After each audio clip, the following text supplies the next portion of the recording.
মরে যাওয়ার 24 ঘন্টার মধ্যে আপনার শরীরের সাথে কি কি আচরণগুলো করা হয় সেটা কি জানেন আপনি?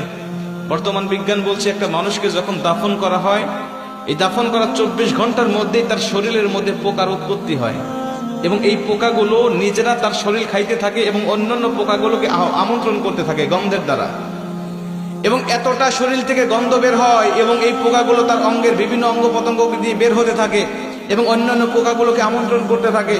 এবং এই লাশের বয়স যখন 3 দিন হয়ে যায় তখন তার নাকটা সর্বপ্রথম পচে একদম শেষ হয়ে যায়।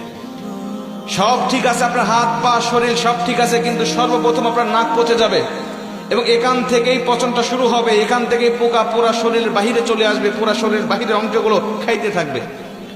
আপনার লাশের বয়স যখন 6 দিন হয়ে যাবে তখন আপনার হাতের এবং পায়ের নখগুলো খসে খসে পড়তে থাকবে।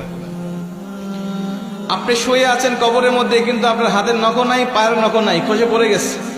9 দিন যখন বয়স হয়ে যাবে তখন আপনার শরীরে মাথার হাতে পায়ের অঙ্গ প্রত্যঙ্গের যত চুল আছে, লোম আছে, সব চুলগুলো খসে খসে পড়তে থাকবে। কবরে শুয়ে আছেন আপনি, আপনার হাড় শুয়ে আছে, আপনার শরীর শুয়ে আছে, কিন্তু চুল আপনার শরীরে নাই, সব খসে খসে মাটিতে পড়তে থাকবে। বিজ্ঞান বলছে যখন এই লাশটার বয়স 17 দিন হয়ে যায়, এই 17 দিন পর্যন্ত লাশটা শুধু ফুলতে থাকে, ফুলতে থাকে, পেটটা শুধু ফুলতে থাকে। এই ফুলার আকৃতি যে কত ভয়ঙ্কর, যদি কোনো মানুষ দেখতে পারতো তাহলে কবরের চিন্তায় সর্বসময় ব্যস্ত থাকতো। ফুলতে ফুলতে ফুলতে ফুলতে